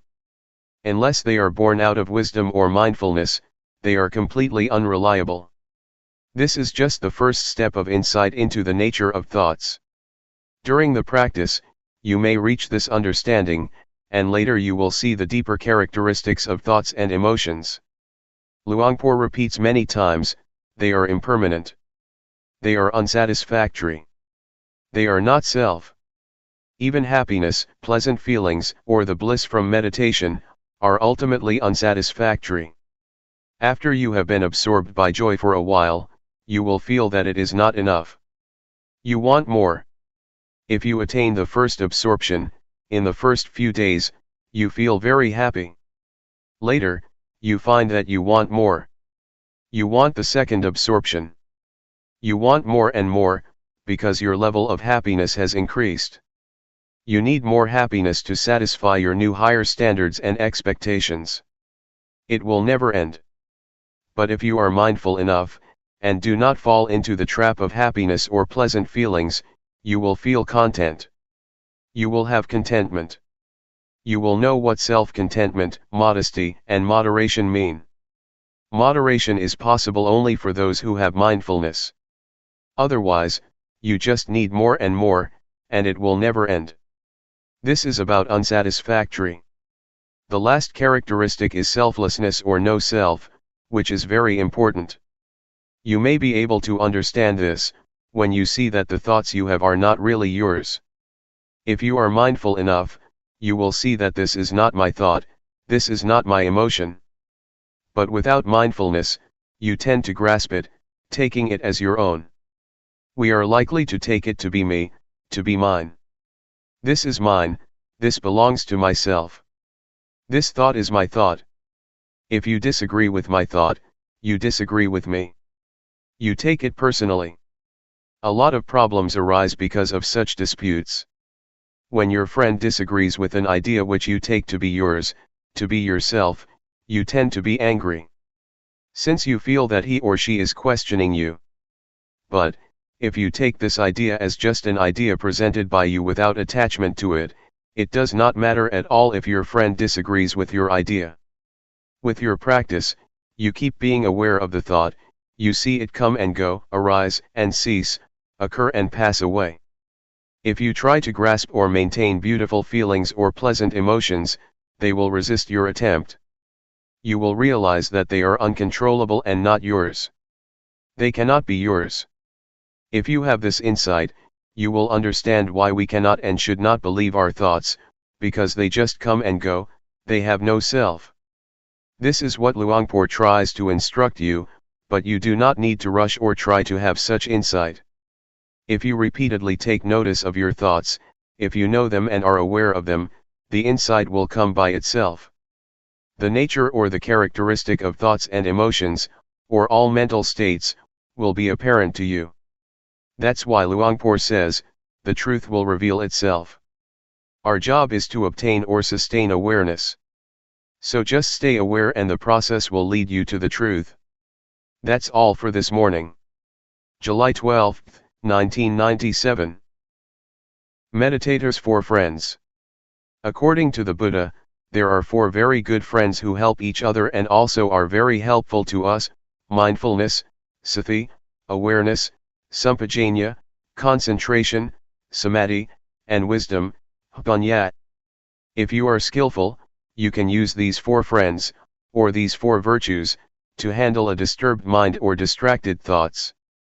You have already been introduced to mindfulness and awareness, and know how to deal with distracted thoughts, that is to be aware and mindful of these thoughts or emotions. Once these thoughts are recognized by our awareness, they just fade away. It is as if you come face to face with a burglar about to steal something from your house. You see him and he becomes frightened and disappears. Or, it is like a dog. Suppose we visit a friend's house, and his dog is barking and going to bite us. If we just call out the name of the dog, it will stop. This is how mindfulness and awareness work together, to keep you from being attacked or hurt by distracted thoughts. Yet, sometimes the burglar is very big and you are very small. You saw him face to face but he just knocked you down. So if the thoughts are very powerful and your mindfulness is still weak, it is not appropriate for your mindfulness to face such powerful thoughts. It is better for you to turn your back on these thoughts. Just ignore them. This will be helpful for beginners. That's why Luangpor suggests that in the beginning stage you just be aware of your body, and do not pay much attention to your thoughts. Ignore all thoughts, feelings, and emotions, and just pay attention to your body. In some situations, concentration may be necessary for us to handle powerful thoughts or emotions. Concentration, in this case, means fixing our mind on something that can turn our attention from distracted thoughts. Normally, object of concentration we prefer is that which is attractive to our mind. For example, if you get angry and want to get rid of the anger, you may find it easy to turn your mind or your attention from anger to music, toys, or whatever gives you pleasure. If you are attentive enough to the object that you have chosen to be attentive to, a few minutes or a few hours later, you will find that the anger has disappeared. Anger, like any emotion or thought, is like fire, it needs fuel. Normally, it is sustained because we ourselves keep adding fuel to the fire, so it keeps burning. If we turn our attention to something else, or do not put firewood into the fire will be extinguished because there is no wood to consume. Yet, in reality, we cannot depend on music or something external to us all the time, because anger can take place anytime, in the subway, or during a conversation. So we need to depend on ourselves, by choosing those we already have as objects for concentration. That is why the Master suggests you use the breath or your body's movement as the object of meditation. When you feel disturbed by thoughts or emotions, you should just turn your mind back to the breath or your body's movement. Gradually, the thoughts or disturbing emotions just disappear. In the beginning, the breath or your body's movement is not powerful enough to attract your mind. It is less attractive than music, sports, etc. Yet, if you practice enough, your mind will become familiar with the breath or your body's movement, and it can be in harmony or as one with them easily. The fourth friend is wisdom. This has a lot of meaning. When you become distracted by your thoughts and do not know how to deal with them, you may try to bargain with them. You may say to yourself, "Okay, I will talk with you later," or "I will think this thought later, but not now." You negotiate with them.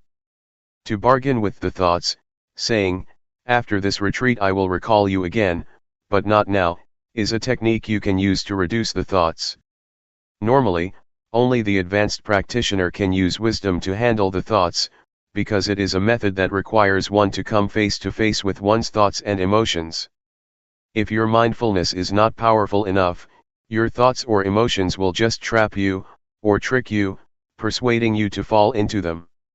In Thailand, masters have a practice of going into the forest alone. We call it tudong. It means to live as an ascetic in the forest or in the cemetery. A lot of things may happen: fear, the beast, tigers, or elephants can attack the practitioner. Many masters find that the fear or threat from the wild animals is good instrument, good condition, or great situation, to pressure them to develop concentration, because if they turn their attention from the breath to the beast, they will be overwhelmed by fear. Because they are really afraid of the beast, their minds turn inward, developing concentration a lot. So masters use the threatening situation to force their minds to look inwards. This is a skillful and unusual way of developing concentration and mindfulness. One master, Ajahn Chah, tried to look into the fear to investigate it.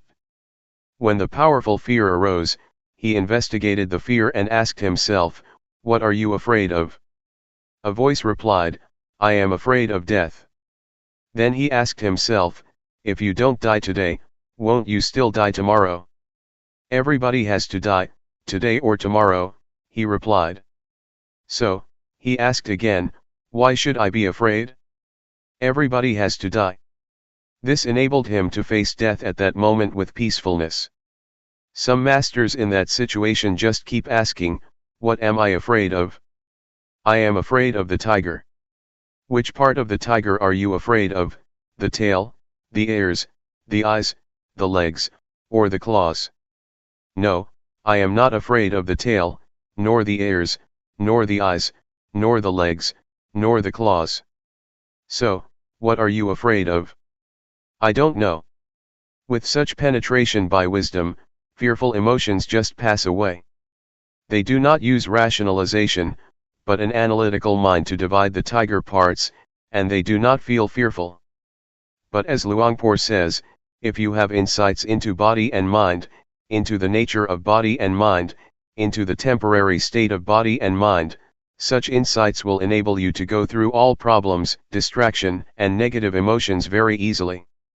With a flash of insight, you can go right through them, you have no need of questions and answers.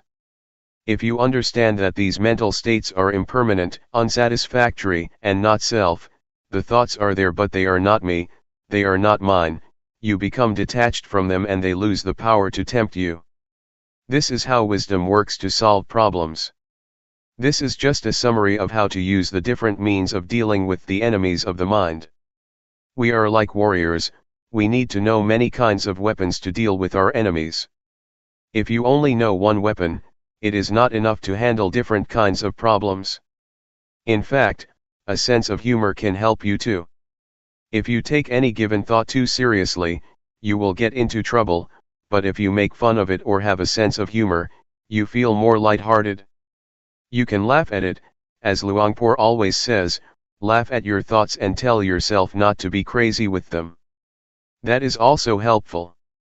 For example, when you are disturbed by the noise of building construction, visualize the face of the man who is doing the job. Oh, what a poor man. We will have no hostility toward him, but rather pity him. Please learn how to use various techniques, or virtues, for your own benefit, for your own spiritual practice. Nevertheless, I am not much worried about the problems that we face, because when we have problems, we tend to be careful. It is when we are happy that we tend to be careless, and drop our guards like the alcoholic man in the story that I told you earlier. He was very careful when he walked past the bar, which is why a lot of temptations could not persuade him to drink. But when he passed the store, he became proud. Oh, I am the victor. I am the winner. At that moment, he became less careful, and the desire to drink tricked him, convincing him to go back to the bar.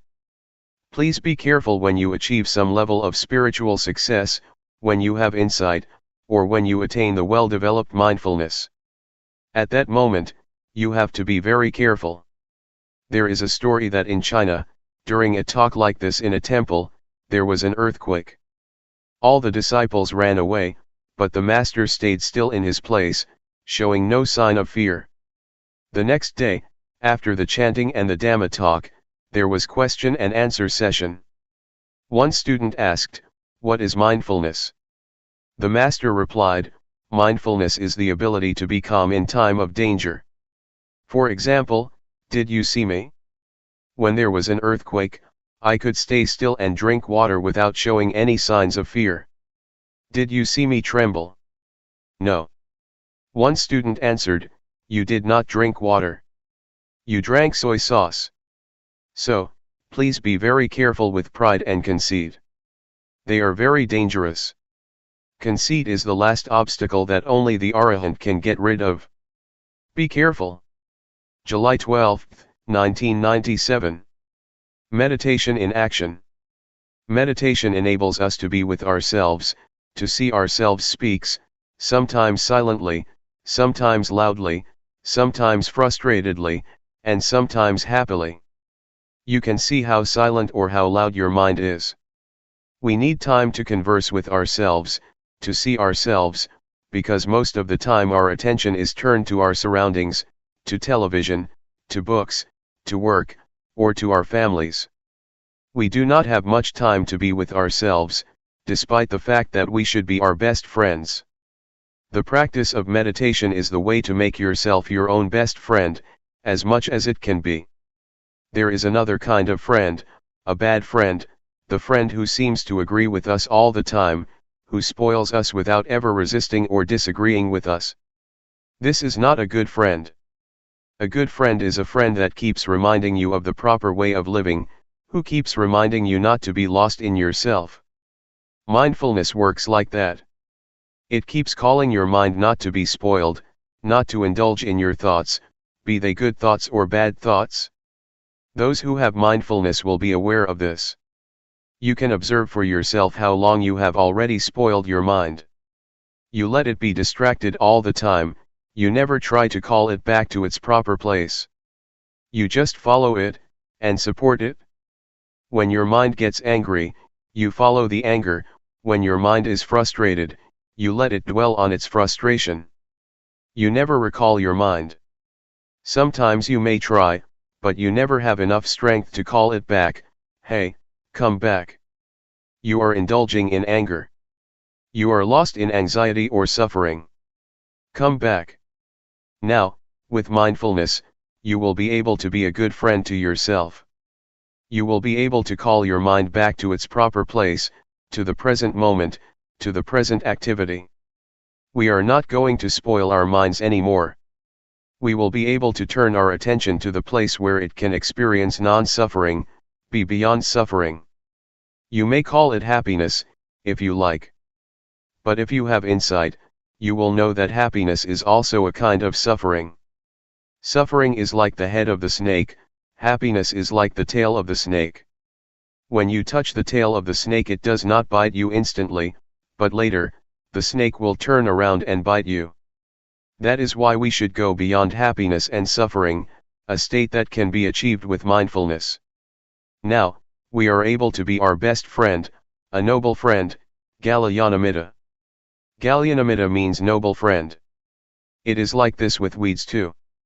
Weeds are undesirable in some respects, but if you arrange them properly and skillfully, they can live peacefully with the flowers, and become part of a beautiful garden. Weeds are not useless all the time, in some situations they are very beneficial. They become herbs or decorative plants in the garden. Learn how to arrange the ugliness or the undesirable qualities in your life properly and skillfully, so they can be transformed from harmful to beneficial properties. Anger can be transformed, anxiety can be transformed, jealousy can be transformed, hatred can be transformed, but these transformations are not possible, if you do not know how to come to terms with them. So this is how we can be our best friend, to not regard ourselves as the enemy. A lot of people hate themselves.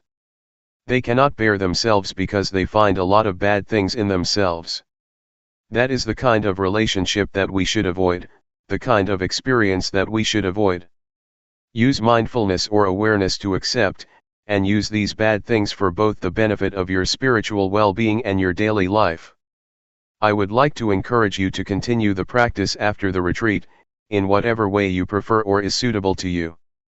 As you know, there are two ways of practice, formal and informal. You should combine these two ways of practice. In fact, informal practice is very useful. It is very powerful for us, especially for lay people, but even for monks, because we spend so much time in our lives informally. Just think, in our lifetimes, we spend about 7 years altogether in the bathroom. Incredible, but it is true, 7 years in our bathroom. If you use 7 years for the whole practice, that is wonderful. A retreat of 7 days is small compared to the 7 years in the bathroom. You meditate in the bathroom, whatever you do, whether it be brushing your teeth, taking a bath, urinating, or excreting, can be the act or form for mindfulness. You can breathe with mindfulness when you are on the toilet, or just rub your fingers. You can improve greatly if you are mindful in the bathroom. Do not belittle it. In fact, the time spent in the bathroom is only a small portion of our lives.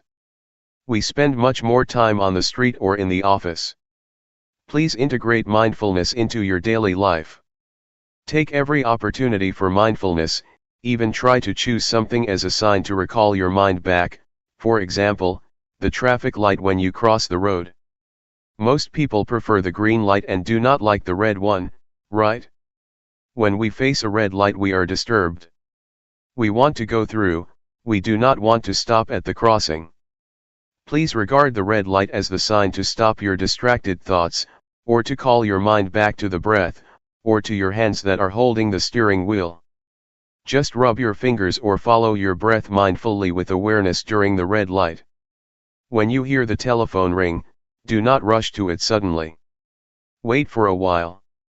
For people in primitive countries, for people in villages, it is quite strange that we are so stimulated or sensitive to telephone rings, we just go instinctively. Why are you so reactive to that? You should be mindful of yourself. You should know when to walk to the telephone gracefully. So, let it ring for a few times, then just walk calmly to it, or use it as a sign to call your mind back first. Do not react to it suddenly or hastily.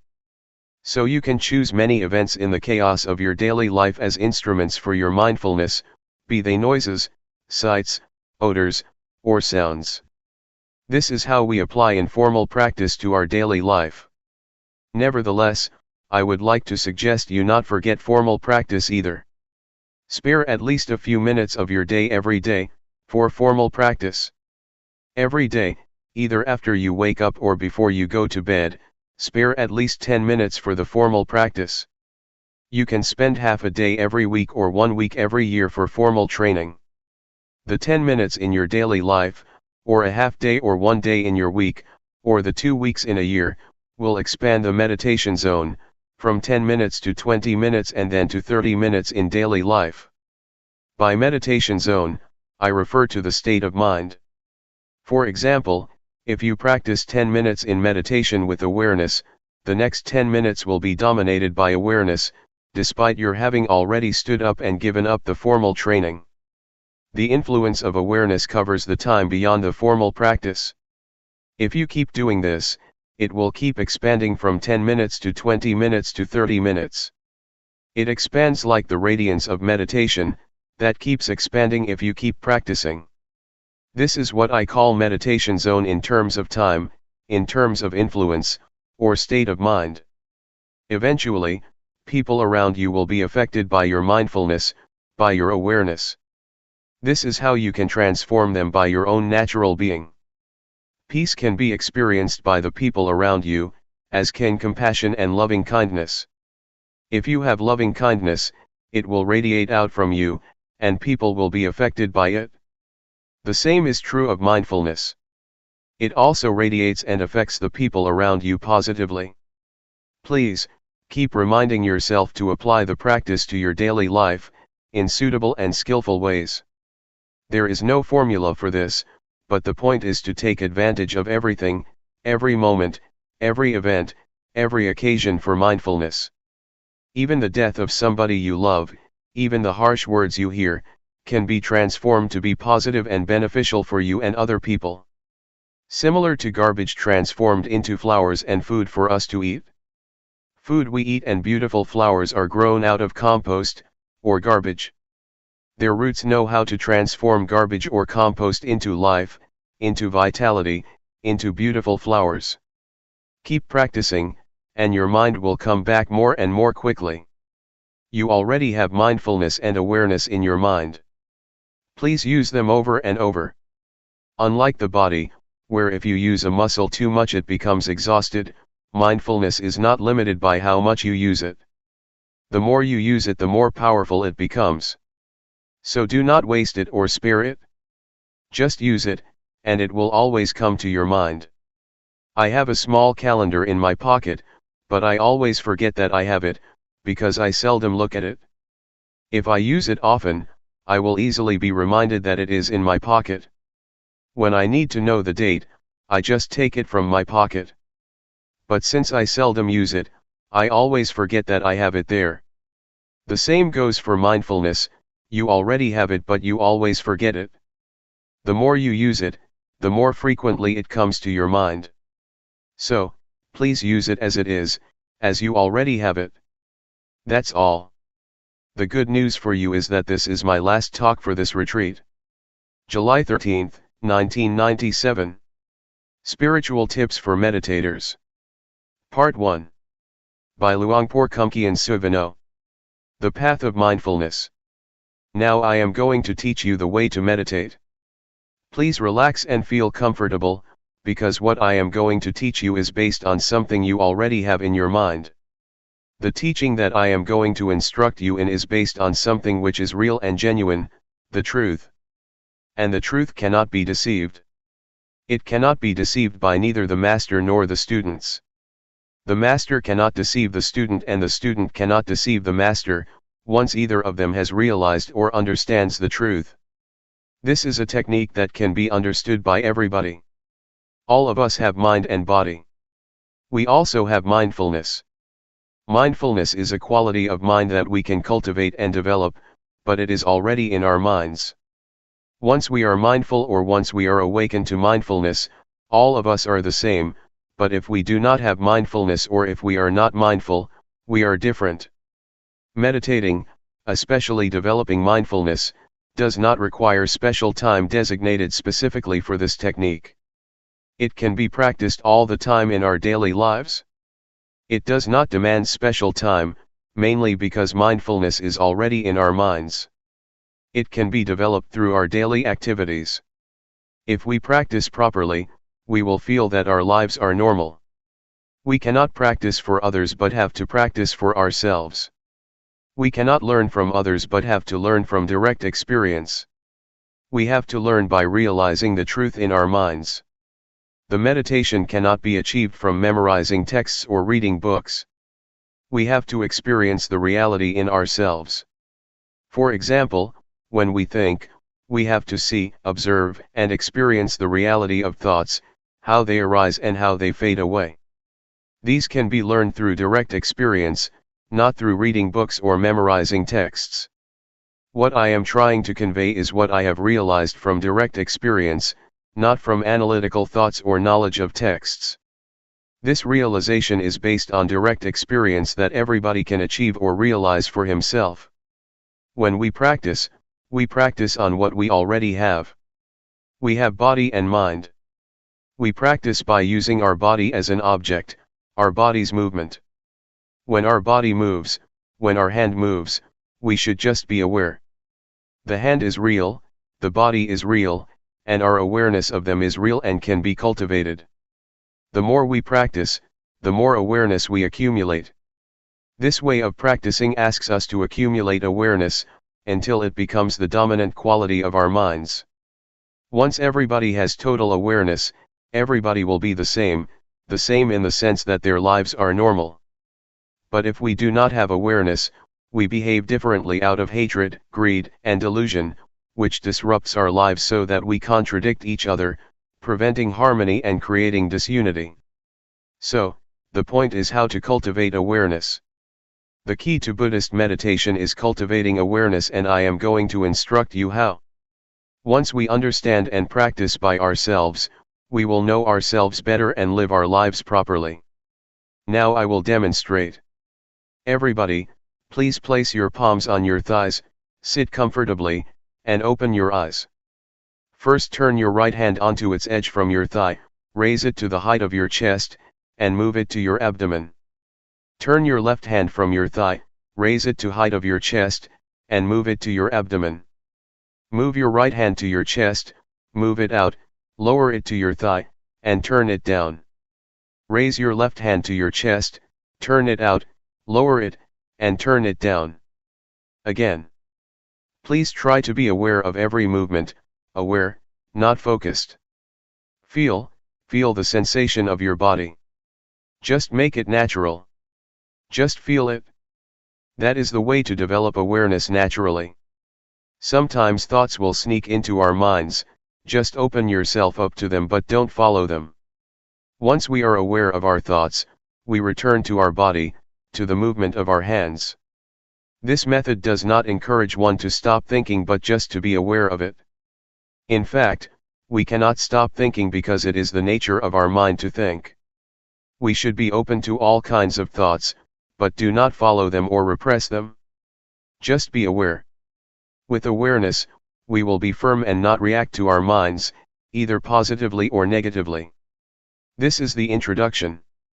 I would like you to try, to practice, to feel yourselves and see how it affects your mind. When you place your hand on your thigh, do you know where your hand is? Once you know where your hand is, you have already cultivated knowingness, that is to know, to feel where your hand is. And the practice of mindfulness is based on this awareness. When you turn your hand on your thigh, do you know the position of your hand? You know where your hand is, right? Raise your hand. Is it on your thigh? Where is it? Who knows the position of your hand? You or other people? Can anybody know for you? Is it only you that can be aware of where your hand is? No, no, no, be aware, be aware, be aware. Do not force your mind to focus or concentrate on every minute of your movements, just feel every step intervally, and don't focus your mind to feel like a straight line of feeling. That's not the right way. The only thing you have to do is be aware. Don't analyze or try to reason what you are going to do or why you are having such thoughts. Don't analyze or rationalize any of your thoughts. Do not make judgments, whether this thought is good or not, just be open to it, be aware of it, with no blame, no repression, and no stopping, just be receptive to the thoughts. This will enable awareness to develop quickly.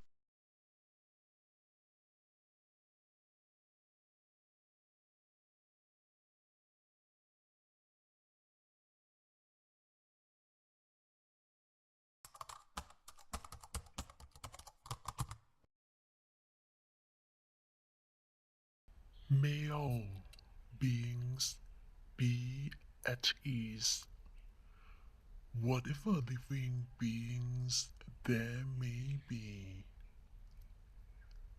whether they are weak or strong, omitting none, the great or the mighty, medium, short or small, the seen and the unseen, those living near and far away, those born and to be born. May all beings be